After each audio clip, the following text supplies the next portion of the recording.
para no demorar a los que han venido puntuales, vamos a dar comienzo a este acto en el cual queremos hacer un desagravio por el vandálico hecho de haber quemado totalmente el monumento que se había inaugurado el año pasado, el 8 de diciembre del 2022, en la plazoleta que está en Bernardo de Irigoyen y Entre Ríos, y Estados Unidos, de la capitana María Remedios del Valle, ¿no es cierto? Realmente es algo que nos ha dejado todos absortos,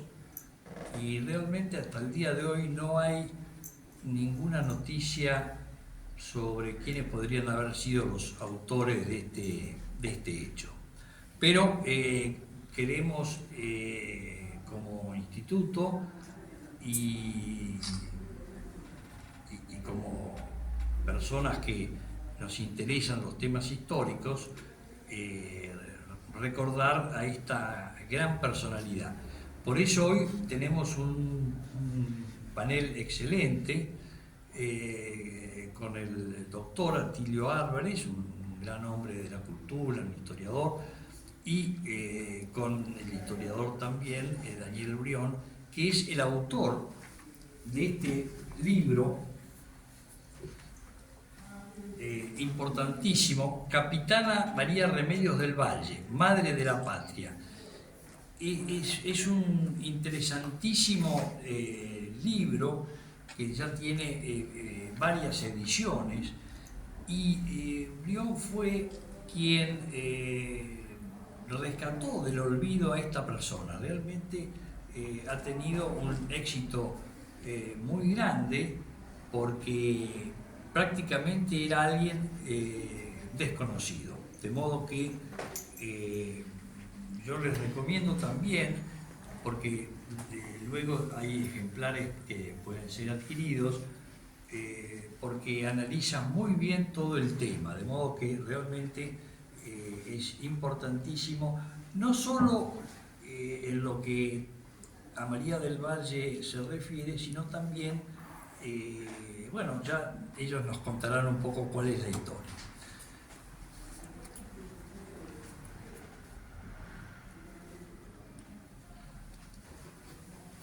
Yo quiero agradecer a todas las entidades que se han adherido a este acto, y voy a leer una cantidad de adhesiones muy importantes que han llegado, pero también a historiadores, a gente que se ha acercado personalmente para dar su adhesión en el acto. En especial tenemos hoy con nosotros al comodoro Néstor Padilla, veterano de la Guerra de Malvinas, que viene en representación del Instituto Nacional Newberiano y del Instituto Güemesiano. Realmente es un honor tenerlo aquí presente, al señor Walter Pringles, a Elsa Vichefunes, vicepresidenta de la Asociación de Descendientes de los Guerreros y Próceres de la Independencia, en fin, a toda la gente que ha venido y los que puedan ir llegando posteriormente. Yo voy a leer las adhesiones que han venido al acto, que son las siguientes. Estimado presidente del Instituto Nacional de Instituciones Históricas, Juan Manuel de Rosas, doctor Alberto Gelicantino. El señor Ministro de Cultura de la Nación, Tristán Bauer, agradece la invitación al acto en desagravio de María Remedios del Valle luego de la vandalización de su monumento. Asimismo, el señor Ministro envía sus felicitaciones por la realización de dicho acto. Lamentablemente no podrá asistir, ya que se encontrará de viaje en esa fecha. Hay una adhesión En mi carácter de director del Museo Histórico Nacional del Cabildo Revolución de Mayo, hago llegar la adhesión al acto del desagravio de María Remedios del Valle. El ataque a su monumento ocurrido durante la madrugada del 1 de septiembre nos preocupa y alerta. Repudiamos dicha expresión de violencia y cualquier gesto de discriminación, odio o intolerancia hacia su figura. María Remedios del Valle merece un lugar destacado de nuestra historia por su valioso aporte a la causa de nuestra independencia nacional y como un símbolo del compromiso de la comunidad afrodescendiente con nuestra patria. Eduardo Rosa, adhiero y felicito al historiador que al revés de Mitre pone la mirada en los verdaderos próceres que hicieron nuestra patria. Irene Ortiz Tequiseira, presidenta de la Casa de África en Argentina. Adherimos al tan justo acto de repudio a la destrucción de la estatua de la capitana en la madrugada de ese primer día de septiembre. La llama que hace tantos años tratan de mantener encendida destruyó completamente el merecido homenaje a la capitana María Remedios del Valle, reconocido como la madre de la patria. Seguramente no es casual que el 31 de agosto se celebra el Día Internacional de las Personas Afrodescendientes con el propósito de promover las contribuciones de la diáspora africana en todo el mundo y eliminar todas las formas de discriminación racial. Quienes perpetraron el vandálico hecho esperaron la finalización de ese día para destilar su odio. En 1995, un 18 de agosto, es fundado la Casa de África en la Argentina, que aún sigue luchando por africanos y afrodescendientes que buscan refugio en nuestra patria. Todos juntos, todos hermanados, reivindicando a esta heroína y reivindicando en ella a todos los africanos afrodescendientes argentinos, hijos de afrodescendientes, en un abrazo fraternal y con una única voz, sin sectarismos ni intereses personales. Jorge Rachid, estimados compañeros del Instituto Rosas, un abrazo grande ante todo para el amigo Gelicantilo por tener la iluminada idea de realizar este acto de desagravio a nuestra querida capitana María de los Remedios.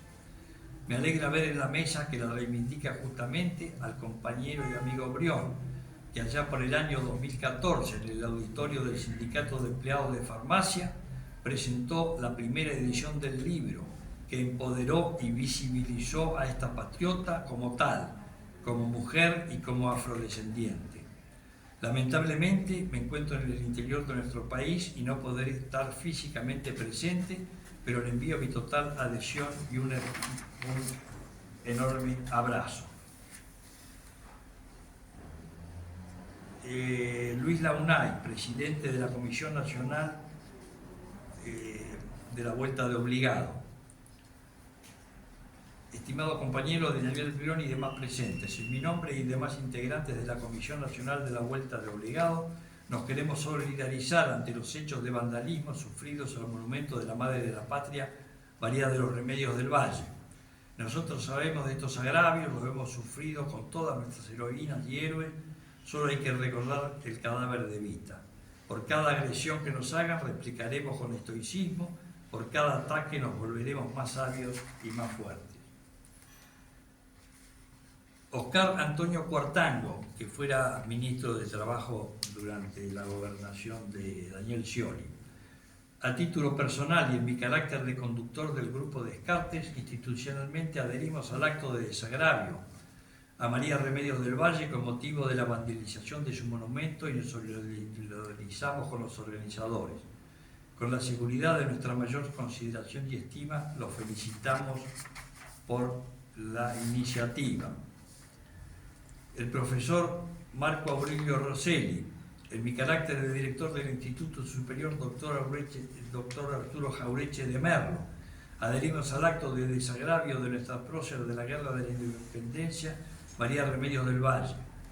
Pensamos que después de 40 años ininterrumpidos de democracia en nuestro país, no pueden ocurrir este tipo de prácticas que estaban superadas. Por eso pensamos que la batalla del campo cultural sigue siendo indispensable. Saludamos a los organizadores con un abrazo fraterno. Ana María Tarturo, del Instituto Histórico Belgraniano de Ituzaingó. Adherimos al acto por la vandalización del monumento a la capitana María Remedios del Valle. Lamentamos y nos entristece enormemente la destrucción de tan merecido homenaje, un hecho propio de gente miserable. Mabel Roelange, de la Junta Central de Estudios Históricos de Buenos Aires.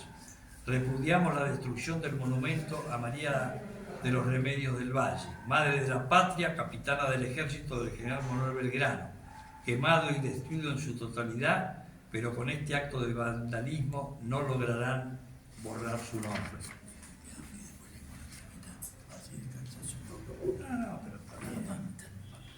Son muchas, pero yo creo que vale la pena leerlas todas. Santiago Gómez, de la agencia Pacu Grondo. Adherimos a la defensa del monumento y a la historia de María de los Remedios del Valle. Durante siglos silenciaron la voz de los afrodescendientes en Argentina.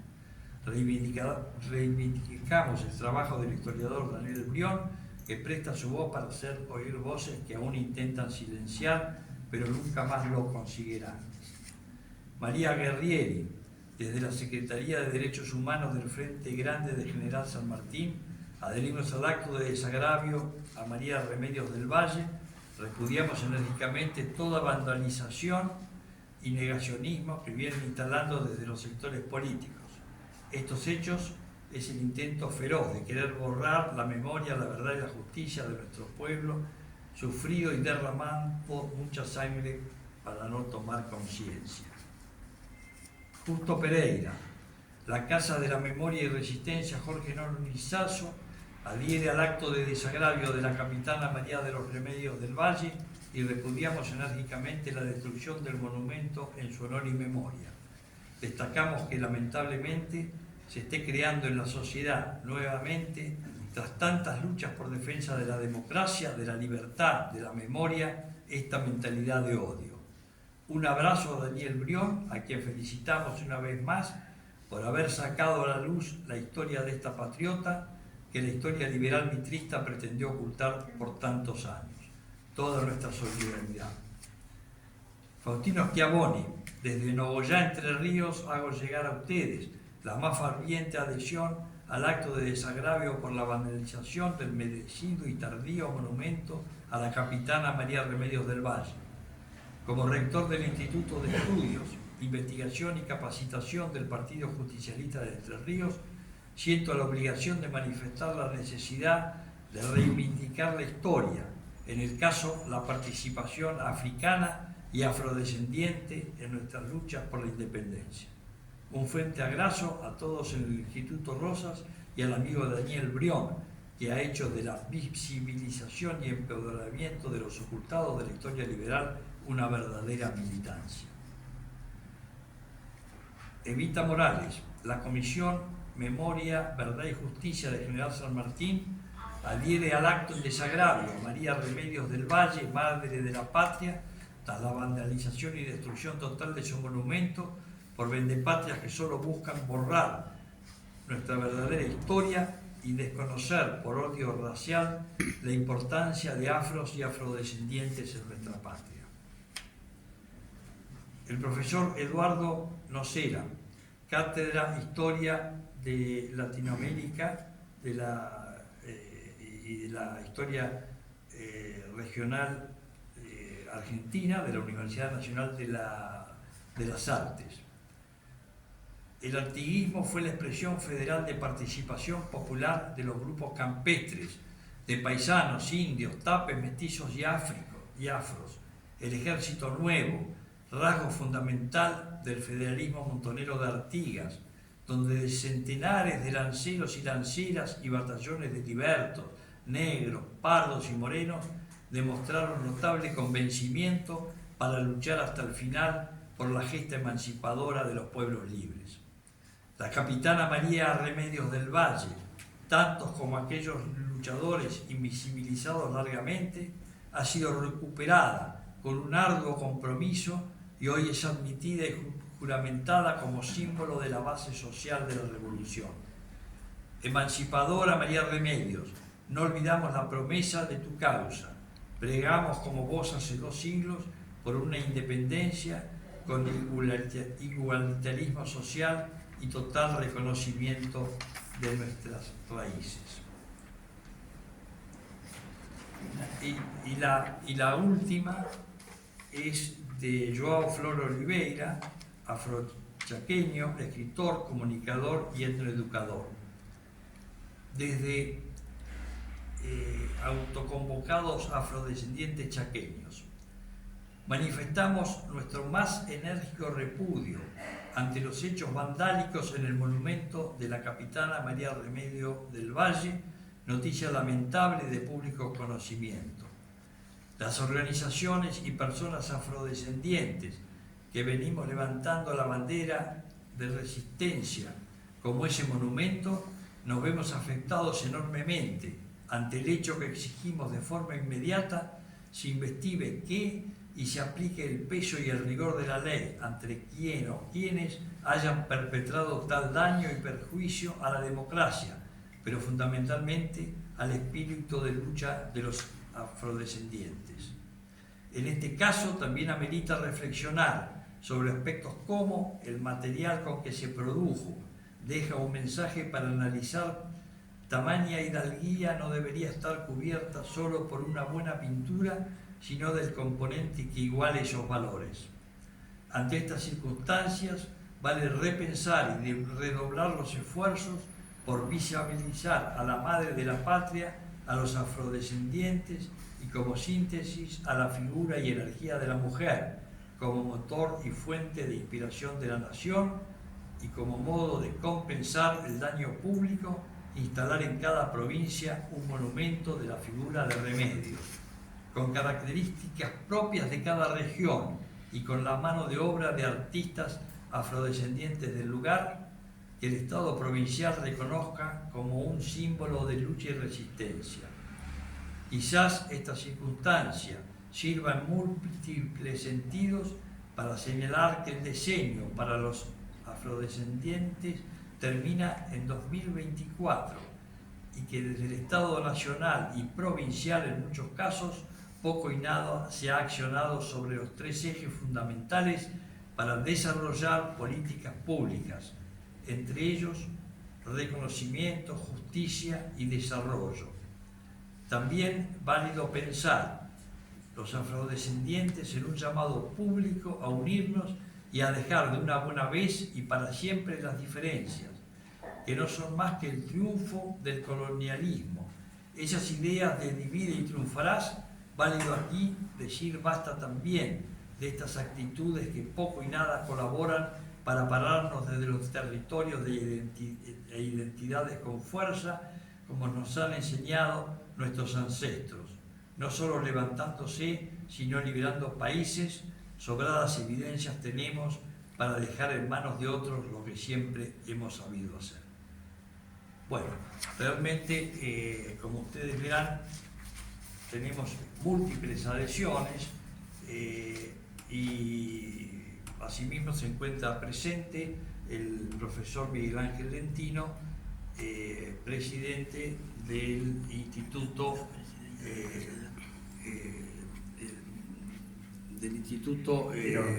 Quiroga. Y también está claro, y también está la señora presidenta de la Casa de África, así que le agradecemos mucho.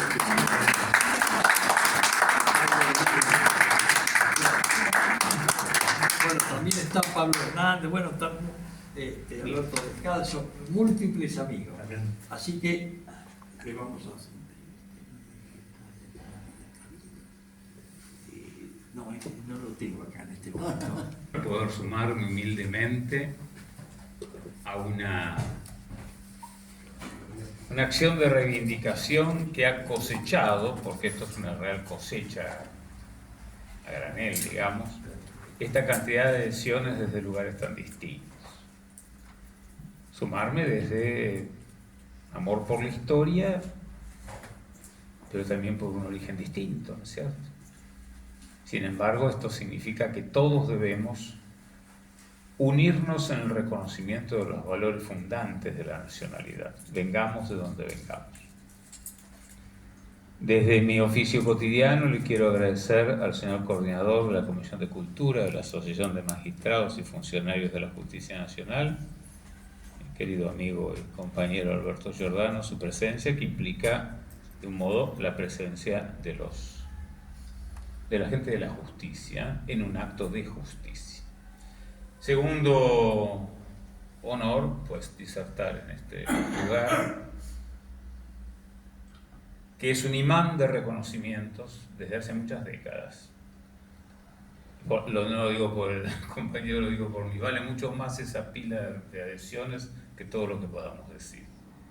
Y el tercero, lo digo de corazón, no lo conocía personalmente, poder compartir mesa con el compañero Urián.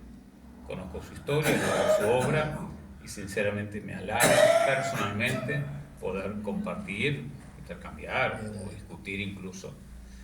Y como sé que él es el hombre que más conoce de la vida de doña Remedios, no voy a pretender para nada ni biografiar, ni contar, ni explicar, ni siquiera ir sobre los aspectos fundamentales de la personalidad, ¿no es cierto?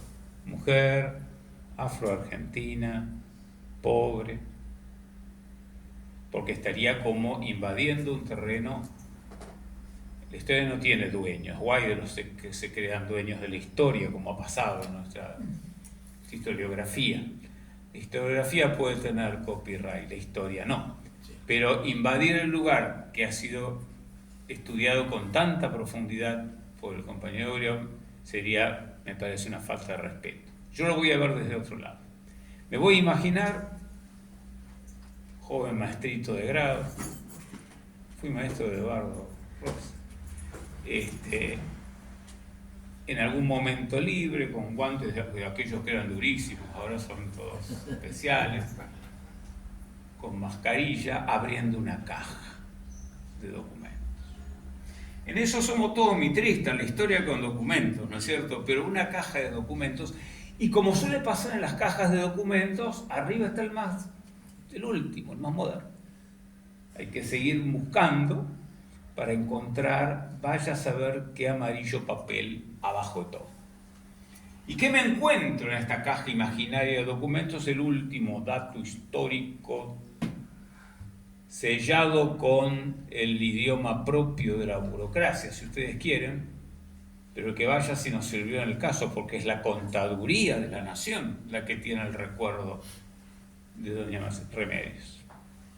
No lo tiene el archivo histórico del ejército, un lugar que uno puede caminar y revivir la historia. ¿Por qué? Porque los documentos del cuerpo de inválidos, ya en Balcarce, bien, van de 1862, recreación de ejército nacional, hasta 1935, que la creación de los institutos de ayuda financiera hicieron terminar esta historia. Entonces yo me encuentro un atestado, decimos, perdón en la juridización, baja, seco, el mayor de caballería, doña Remedios Rosa, falleció.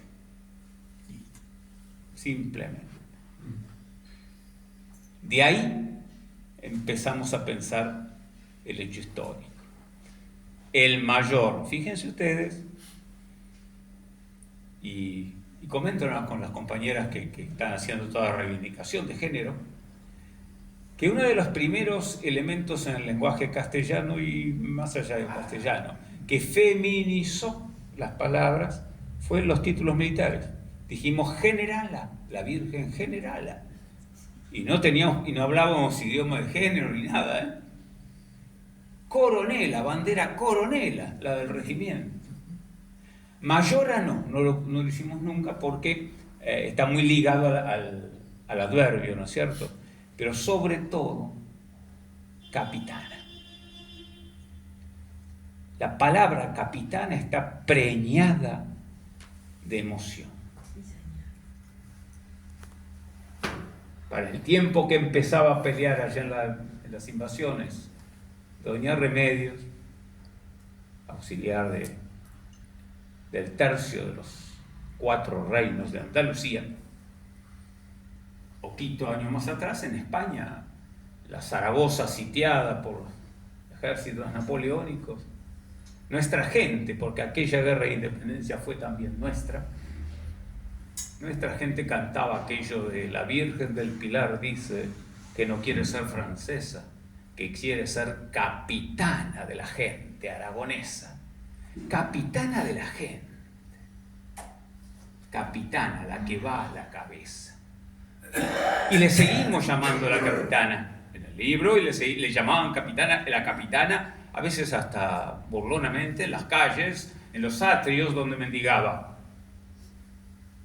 Aunque un hombre, que acá lo tenemos, le dio un ascenso, sargento mayor, tercer nivel de grado, coronel, teniente coronel, sargento mayor, y le pagó, porque el otro dato que nos da la historia con documentos es que el mes anterior, el 28, si mal no recuerdo, usted me corregirá, había cobrado su salario, 216 pesos. Sí, señor.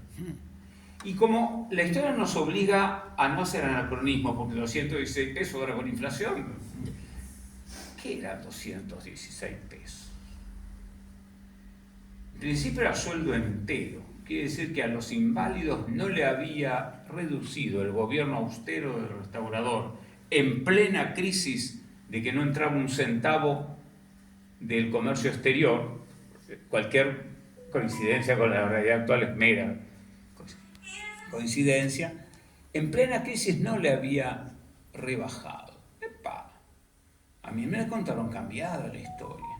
Entonces vamos a ver si me permiten, porque la historia implica también no solamente quedarse en la caja, sino ver el contexto. ¿Cuánto ganaba un oficial en aquel momento? ¿Me permiten? Este es un librito para mí, oro, de Teodoro Cayet-Bois, sobre la Marina en tiempo de la Confederación.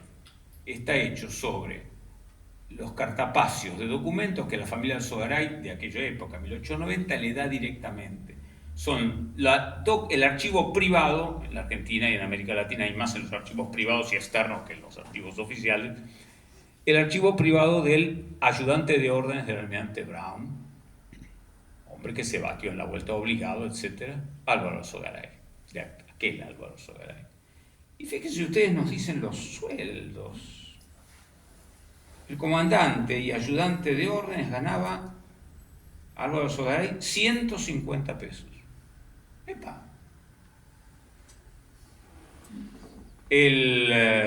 Un capitán graduado, Morís, 150 pesos. Y así venían 120 y demás. Pero también la historia nos canta cosas.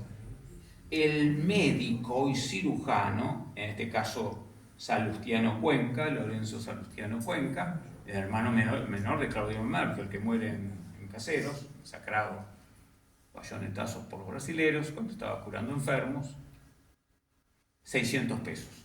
¿Qué pasa aquí? ¿Cómo un gobierno tan bruto, tan desafecto a las ciencias y demás, no le baja el sueldo a los médicos? Cualquier similitud, mera coincidencia. Y si a los oficiales superiores y no a los inválidos. Bueno, para pensarlo. Son los destellos. La verdad se cuela como una luz por una endija y se desparrama esa luz. Y esa penumbra que crea nos lleva a iluminar más rincones todavía. Lo cierto es que sí teníamos un cuerpo de inválidos. Y entonces uno dice, ¿cuerpo de inválidos? ¿Qué es eso? Una historia española, cuando nuestros hombres volvían de poner una pica en Flandes, y cuando en Flandes se ponía el sol, y venían mutilados, destruidos. Fíjense ustedes, en ese momento, en ese siglo en que no pasó nada, digo yo siempre, en 1600, no pasó nada, pasó todo. Cuando la historia no cuenta un siglo o un año, por algo no lo cuenta, por algo lo oculta. Fíjense, ordenanza de 1632 de los austrios. Crea 60 plazas en lugares del reino que ocuparán soldados impedidos o en extremo ancianos. Pero después, cuando se reorganizan, desaparecen los tercios y aparecen los regimientos ya con los primeros Borbones, aparece algo que llama la atención. Porque yo leí hace mucho tiempo, y lo estoy recordando últimamente de un eminente economista o profesor de política económica, que la jubilación es un hecho, un invento comunista, ¿no? Pero mire acá, 1702, ordenanza del 10 de abril, se detendrá, se tomará, ¿no es cierto?, se descontará por el sueldo entero de las tropas, así de infantería como de caballería y dragones, y de cualquier nación que sean, 3 dineros por libra, es un 1,5% casi, los cuales serán empleados para la subsistencia de los oficiales y soldados que después de habernos servido, bien fueran inhábiles de continuarlo, sea por causa de mucha edad o por heridas. Señores, archivos y mancas. Si alguien me dice que esto no es el sistema previsional de reparto, o sea, donde los activos aportamos para que coman los pasivos, que me explique de dónde viene entonces este invento, ¿no?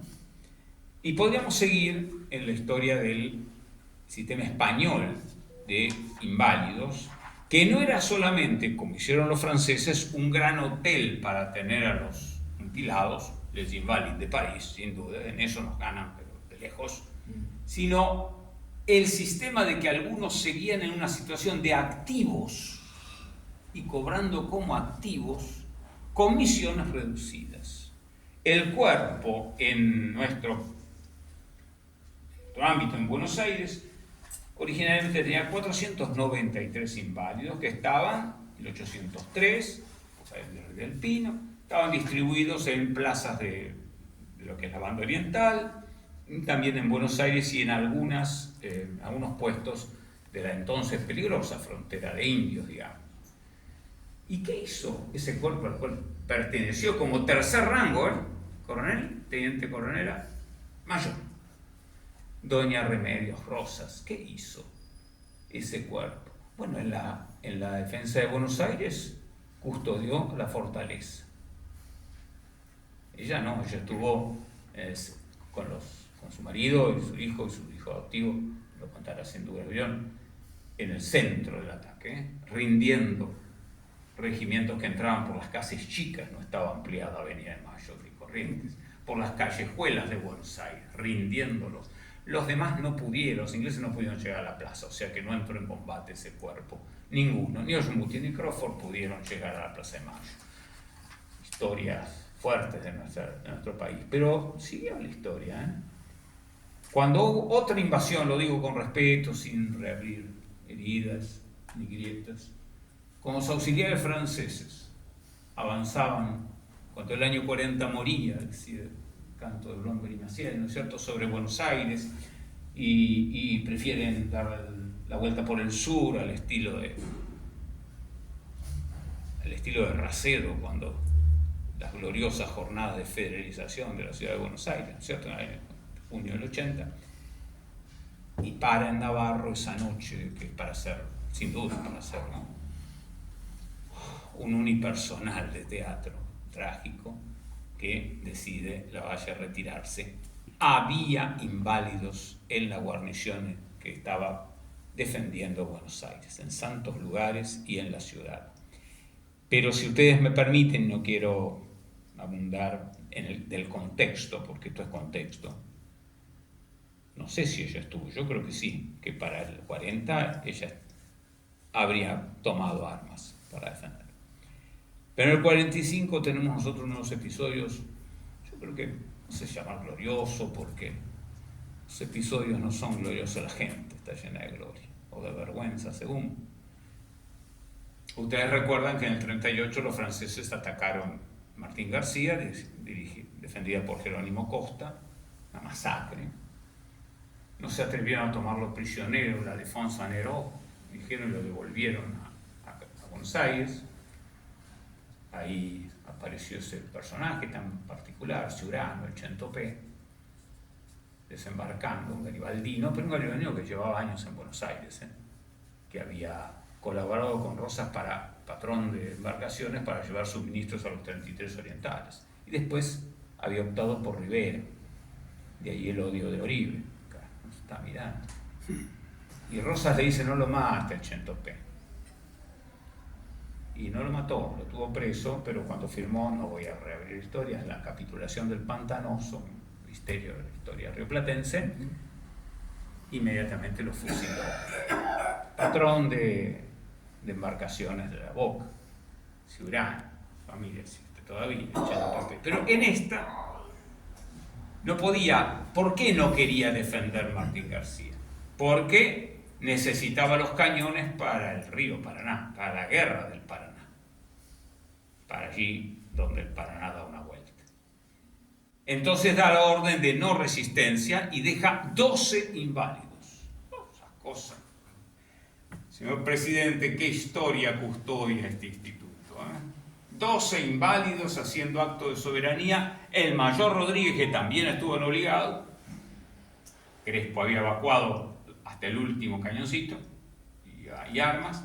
Y allí, esos 12 inválidos marcan la soberanía. 12 inválidos, todos de 50 y pico para arriba, porque eran inválidos de las invasiones inglesas. El que mandaba tenía alguna idea de las cosas. Sí. Es muy probable que tampoco allí hubiera podido estar por la edad, porque fallece 2 años después, doña Remedios Rosas, tomando el nombre Rosas. Ella muere como Remedios Rosas. Entonces, si a mí me permiten seguir preguntándome en esta caja, digo, en este regimiento, en este cuerpo de inválidos estaba, ¿y por qué? ¿Cuál era la invalidez de esta mujer? 6 heridas en combate. Hay hombres de armas que me podrán corregir. La bala de aquel entonces no es la bala usada con punta de uranio empobrecido que usan ahora los occidentales, ¿no es cierto? A partir de la guerra de Irak, a pelear contra las armas de destrucción masiva con balas de uranio empobrecido, ¿no? Después encontraron que no había tales armas, estaba la carabina de Ambrosio solamente. Claro. Pero la bala redonda, esférica de mosquete, si no bien no tiene la penetración de la bala moderna, destruye monstruosamente. 6 heridas tenía esta mujer encima. Dichas, y lo vamos a mencionar, por quien fue testigo presencial y relator de las historias del Ejército del Norte. Y después algo que sinceramente me da vergüenza ajena como varón, me da vergüenza ajena como descendiente de españoles, me da vergüenza ajena como miembro de la humanidad. Feroz tortura que le infligieron los jefes, prestigiosísimos jefes españoles, en el Potosí, después de Ayohuma. No me meto en el tema de Ayohuma porque seguramente lo expondrá con sus más y sus menos. Tener una mujer, era hombre lo que fue, 9 días, colgada, porque se azotaba tirado colgado. Sí, señor. Torso desnudo, colgada, manos así para que el látigo enroscara la herida. Solo en enaguas, perdón las señoras, la crudeza con que voy a hablar. Duques y condes ordenando eso. Ercilla, cuando habla de la muerte del autor, dice: allí no había un español. La muerte de Campo del Campo, allí no había un español. Azotar, dejar tumefacta, baldazo de agua y sal, despertar para seguir sufriendo un día, otro día y otro día. Esto es lo que le valió mi capitana. Perdón que use el rango de capitana, porque suena más lindo que mi mayora. Mi capitana le valió estar en este cuerpo y la designación en ese cuerpo por don Juan Manuel de Rosas. Quienes fueron, porque también la historia calla a veces el nombre de los cobardes. No sé si Pezuela tuvo un personaje, ya. Fueron 2 represores infames.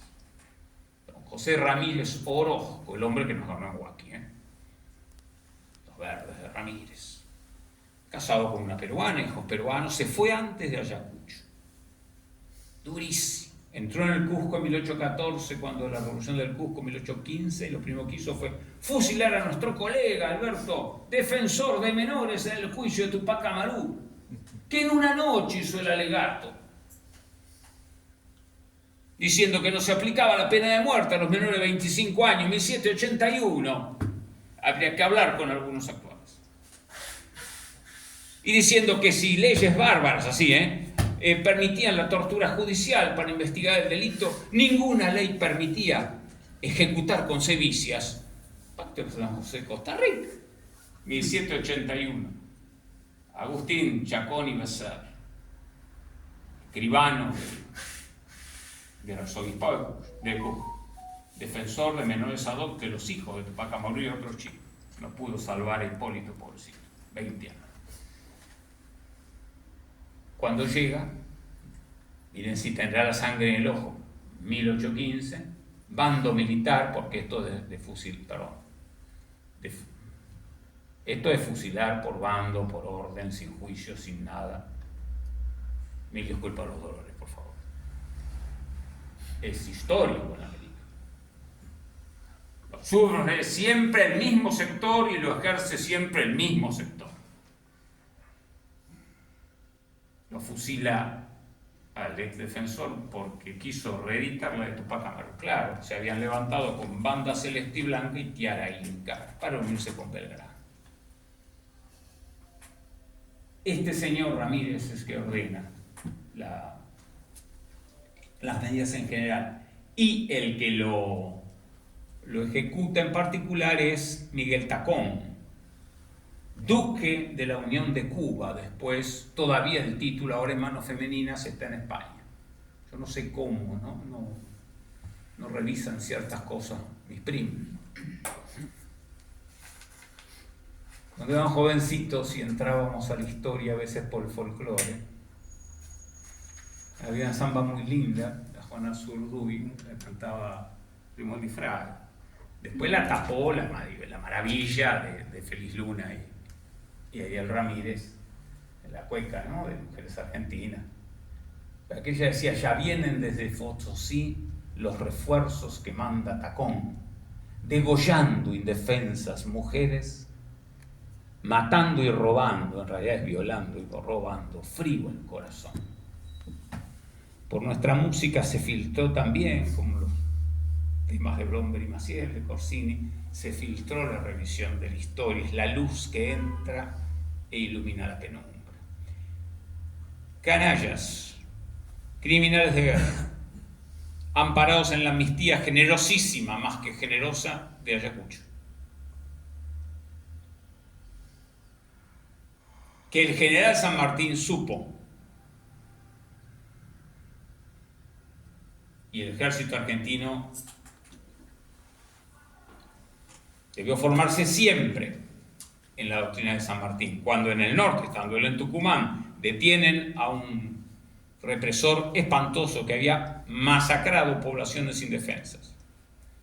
Y si quieren el relato más vívido, lo hace Lugones en la Guerra Gaucha, ese episodio del Velorio del Angelito, donde llega el destacamento realista y viola y mata, y de la ruina y con el cuerpito muerto de su hijo sale la pobre mujer entre el incendio, ¿no? Con el Landívar, Francisco Landívar de Santa Cruz de la Sierra, están todavía los Landívar. Cae prisionero de Díaz Vélez, va a consejo de guerra. Un oficial de granaderos, nombrado defensor oficial, mi querido colega, lo defiende diciendo: cumplió órdenes, obediencia debida. Y San Martín dice: no hay obediencia debida que justifique las atrocidades contra mujeres, ancianos y niños, y prisioneros rendidos. Y los fusila. 1814. Señora capitana, usted fue víctima de estas bestias. Bestias que cuando uno las estudia habían sido héroes en Europa. ¿Qué es lo que hace que quien es héroe en una guerra se transforme en un verdugo, en un villano en otra? Ser ejército de ocupación. Ser ejército de ocupación separarse del sentir del pueblo transforma a quienes fueron héroes. Estoy pensando en Pablo Morillo, palabra mayor, después se fusilada la Pola en Bogotá, los transforma al ser antipueblo, los transforma en monstruos, los mismos. Por eso cuando el general San Martín, así lo veo, dice: mi sable jamás en guerra interior, lo que hizo fue no solamente una declaración política, hizo un principio ético que salvó a su ejército y el espíritu de su ejército. Entonces, bien nombrada, no es un acto generoso solamente de un hombre que tenía hacia lo afrodescendiente un particular afecto, porque yo le quiero agradecer, porque yo no lo sabía, lo leí en su libro, lo trae también Pacho Don, el dato, que la madrina de la segunda nena de don Juan Manuel tenía una personalidad un poquito... El primero Juan, la segunda Encarnación, la tercera Manuela, ¿no es cierto? O sea que marcaba fuerte.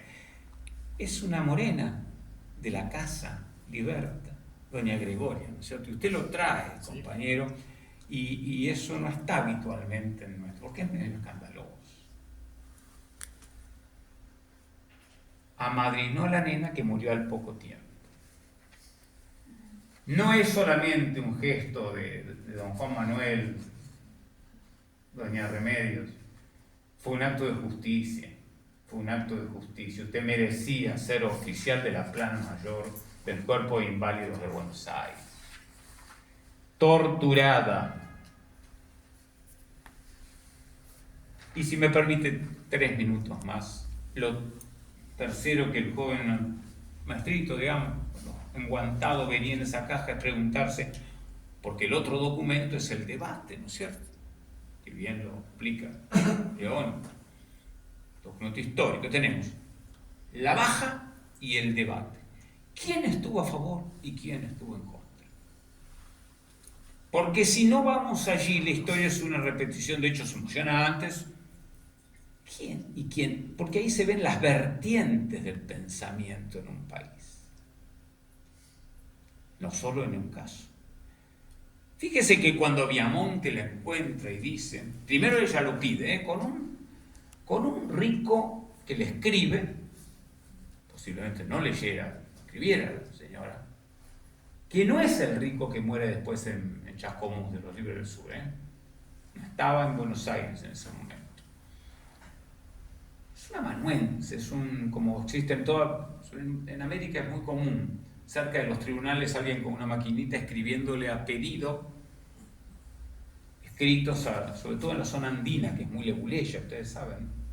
Zona litoral le escapamos a la ley, somos parajurídicos, pero el boliviano, el peruano son muy, muy leguleyos. Yo vi unos contratos de anticresis boliviano a mano que ni en el derecho romano.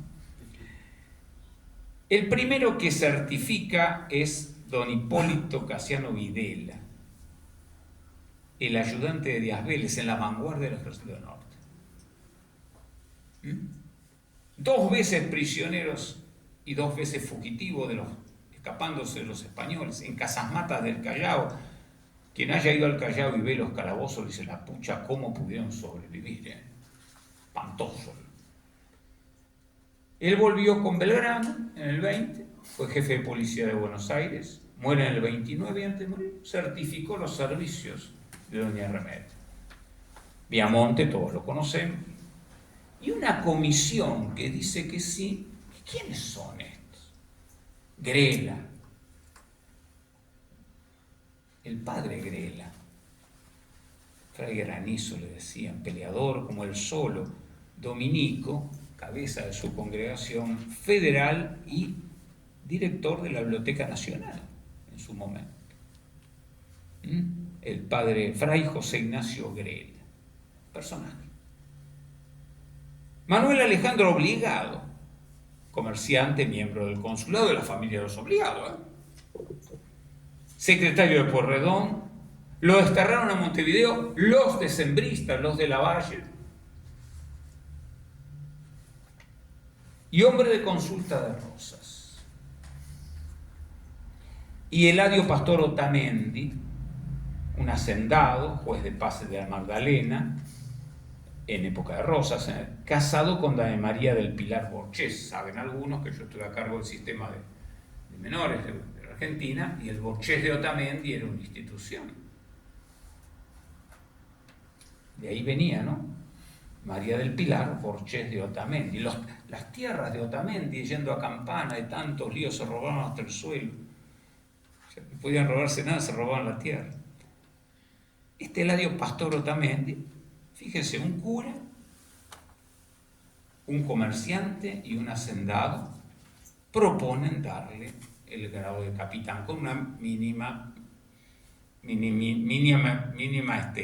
pensión, ¿no es cierto? ¿Quiénes se oponen? Porque es importante ver quiénes se oponen. Por aquello que yo digo, hay vertientes estables o históricas o permanentes en la historia argentina. Se opone don Marcelo Gamboa, abogado, joven abogado en ese momento, pide pruebas, pide documentos. Señor, está certificado por el secretario de Díaz Vélez, de La Vanguardia Argentina. Y Gamboa es el abogado de los Reinafé en el juicio por la muerte de Quiroga.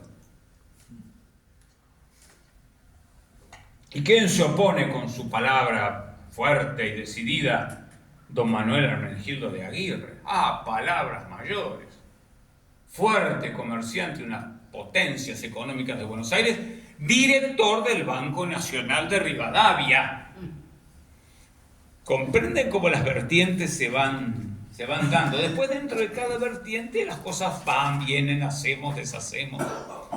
Y sorprendentemente, Diego Alcorta, médico,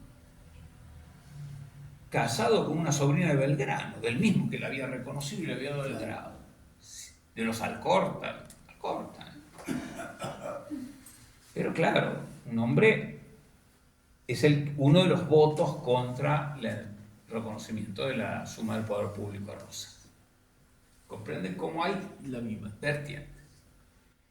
Y en el debate también, Francisco Silveira era capellán, fue un sacerdote capellán de los ejércitos, tanto en la banda oriental como en el norte, el párroco de San Telmo, con 1001 libros.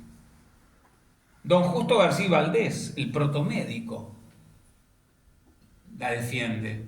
El que siguió a Bormann en el protomedicato, el primer presidente de la Academia de Medicina. No tenés valedores tampoco, capitana.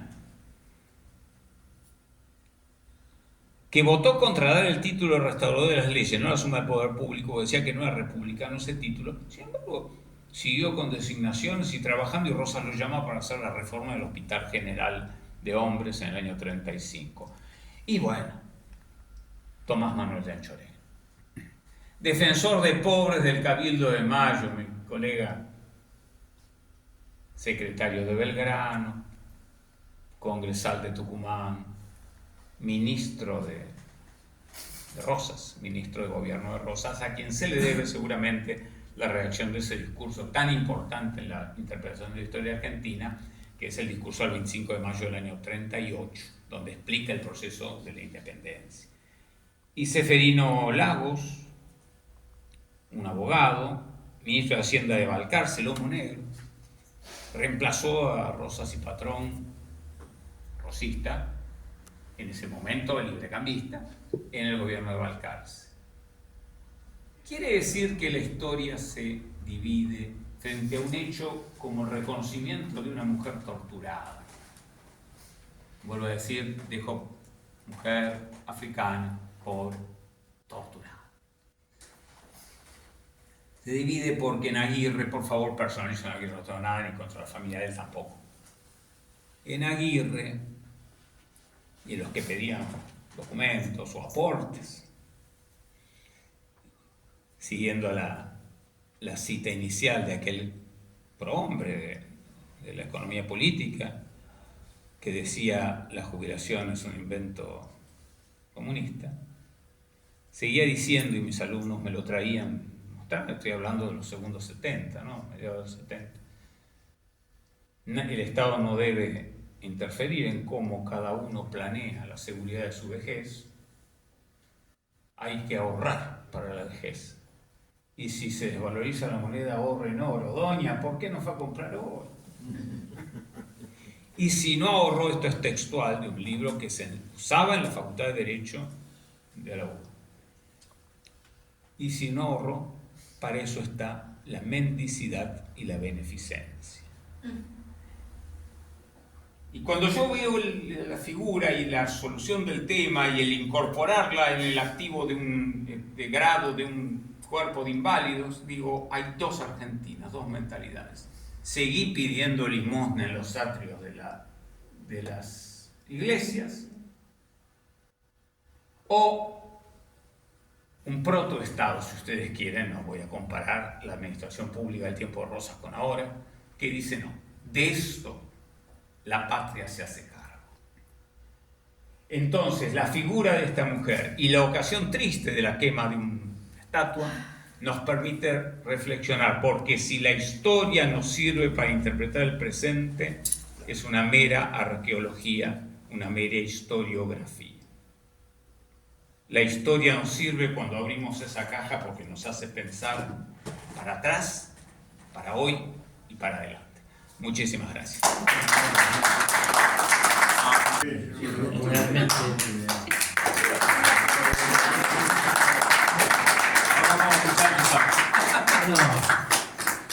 Mi intención hoy, en realidad,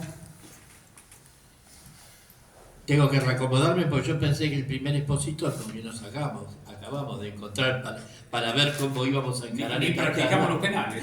No practicamos. Yo pensé que iba a hablar de María Remedios. En consecuencia, dije, bueno, yo no voy a hablar de María Remedios y me planteé, y la voy a seguir con esta misma idea, hablar de por qué es necesario este desagravio. La historia de María Remedios es muy profunda y hace equilibrio en lo que acaba de decir el profesor, ¿no? En esas dos Argentinas, en la civilización y en la barbarie, en el puerto y el interior, en el reconocer y en el echar a un costado, bajo de una alfombra y esconder. Y este desagravio hecho justamente en este instituto, y por los motivos que acaba de exponer, que la rescata de la miseria, la rescata de una pensión miserable que le había sido asignada, que prácticamente le alcanzaba para comprar una libra de carne o un litro de aceite, apenas, y la lleva a un estándar de vida donde puede pasar sus últimos años de vida en una forma digna, como se lo merecía, por ser una heroína y una patriota. Entonces, primero les quería contar, a pesar de haber escrito el libro, hay cosas que a mí me quedaban en la cabeza dando vueltas, como por ejemplo, cuando se afirma, y yo lo incluyo en el libro esta afirmación porque era cierta, que el comandante Merelo, que estaba a cargo del cuerpo de andaluces, la reconoce en el cabildo por los servicios que había prestado. Y a mí siempre me quedó picando. Entonces, con Mosquera, que es el director del cabildo, primero averiguando, dice, no, acá en el cabildo no hay ningún archivo histórico que podamos comprobar. Y como soy un poco obsesivo con estas cosas, entonces empecé a jorobar en el Archivo Histórico de la Nación, donde tampoco había, hasta que encontré a alguien en el Archivo Histórico de la Nación que me dijo, pero hay un archivo del archivo del viejo Cabildo de Buenos Aires que no tiene acceso al público, pero que está, ¿cómo se llama? Puesto en internet. Digitalizado. Yo le voy a dar un password y un usuario para que usted pueda entrar a ese archivo de los libros del antiguo Cabildo de Buenos Aires, para que encuentre. Mi obsesión era encontrar lo que había escrito Merelo. No me bastaba saber que lo había escrito. poner esos guantes duros a buscar en la caja. Y bueno, empecé a buscar en las fechas de la segunda invasión inglesa. No estaban esas fechas. 2 años después estaban. Porque hasta 2 años después se siguió escribiendo en los archivos del viejo Cabildo de Buenos Aires sobre las recompensas, los beneficios que se le fueron dando a vecinos, militares, colaboradores que intervinieron en esta defensa de Buenos Aires. Y lo digo no con soberbia, sino con orgullo. Después de leerme 687 páginas, encontré justo en la página 687, comienza donde dice: se presenta ante este cabildo, presentada por su ama, doña María de los Remedios del Valle, quien ostenta una certificación del comandante Merelo que explica la valiente participación que han tenido en las ayudas suministradas durante la segunda invasión inglesa, y su ama solicita a este cabildo se le otorgue una reparación económica como se ha venido otorgando a quienes así lo han hecho, que deberá sacada, no recuerdo en este momento exactamente, del fondo de tal, y establece cuál es el presupuesto, de dónde saldrá esa plata. Yo le pasé a Geli, él tiene en otro momento seguramente él le va a dar, yo le hice, no está la copia original, digamos, del libro, porque no se puede, pero ha sido transcrito y certificado por el archivo, que es esa la copia, donde en la anotación marginal se determina cuál es la partida de donde se va a sacar el dinero. O sea, se llamaba María de los Remedios, no María Remedios, para empezar. En consecuencia, el María Remedios que encontramos en las poquitas cosas que se encontraban cuando se tuvo esa idea de buscar para reflotar su historia, en realidad es María de los Remedios. Y acá nos planteamos otra cosa con respecto a ella. Quizás no fue producto de la violación del comerciante español del Valle, que tenía sujeta a servidumbre a su madre, sino que quizás la compra fue hecha por la mujer de la casa, de la madre y de la hija, porque la que se presenta como ama es una mujer, claro, que de apellido Valle, del Valle.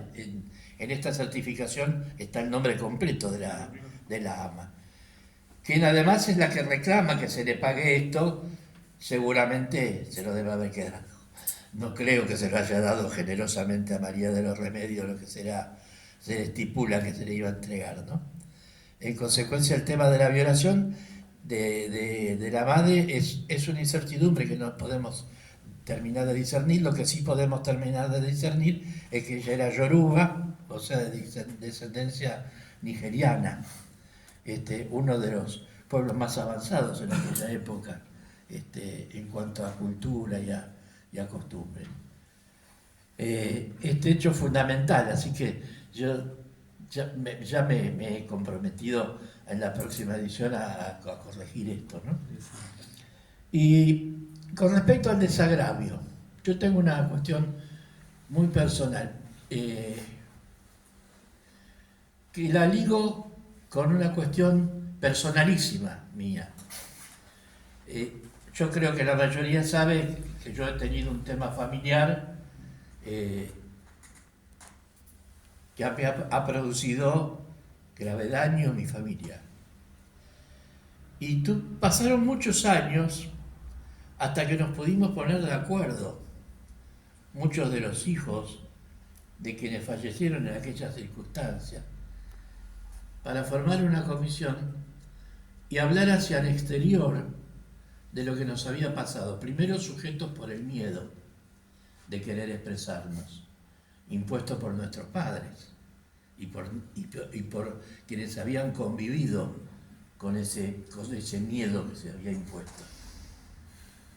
Pero pudimos subir el escalón y hablarlo hacia afuera, que es la única manera de que el afuera se entere de lo que te pasa.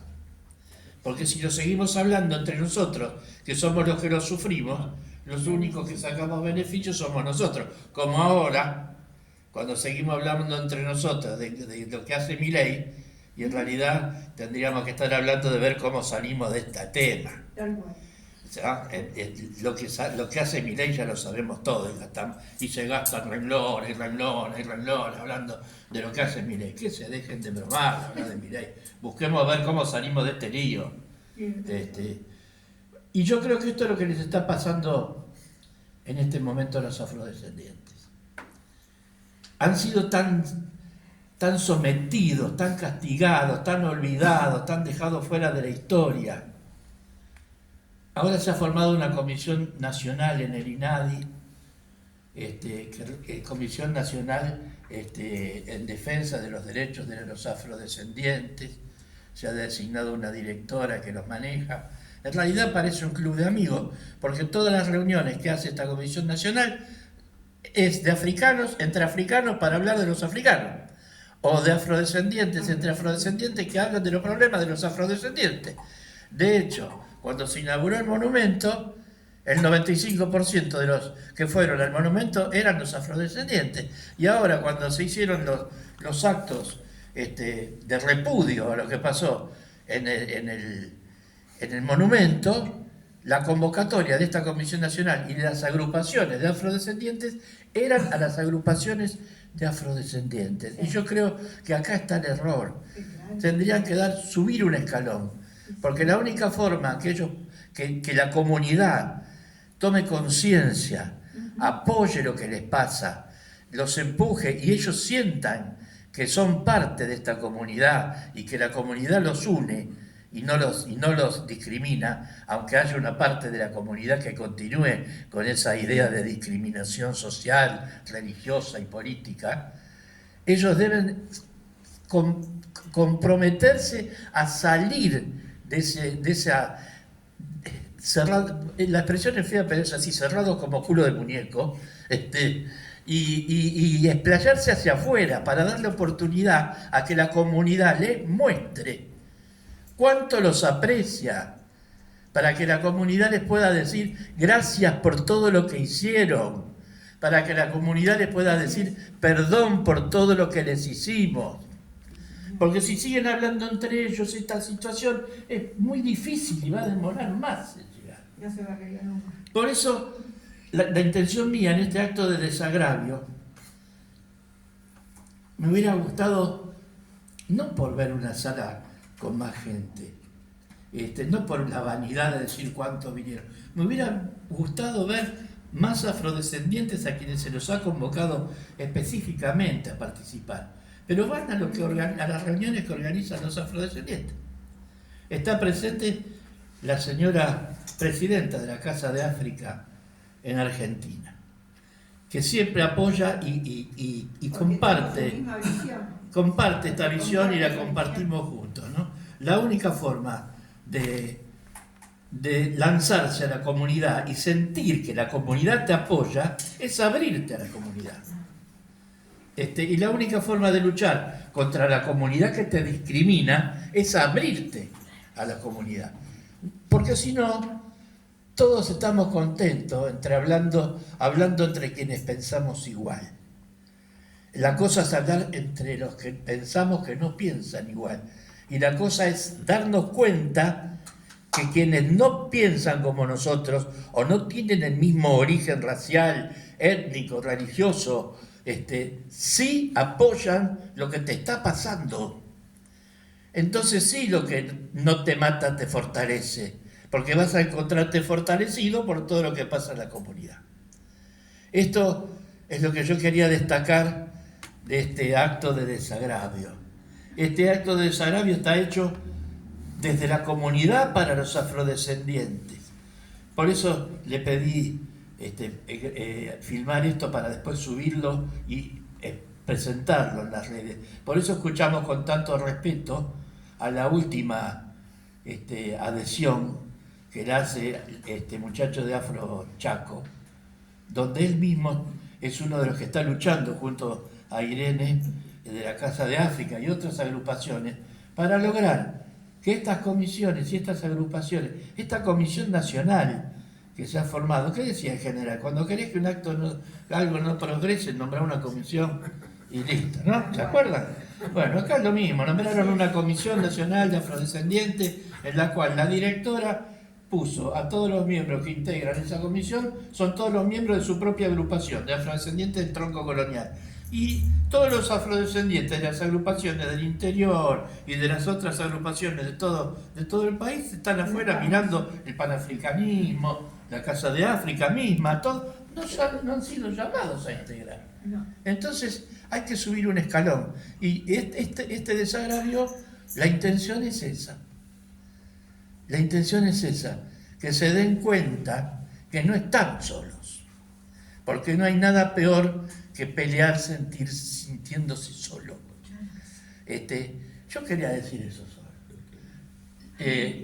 Esta charla magistral que usted ha hecho, yo creo que no merece hablar nada más de María Remedios. Esta forma personal en que usted le dijo, querida capitana, todos los que te han defendido, podés estar orgullosa. Y lo puede estar. Así que yo creo que no hay más que hablar. El desagravio está.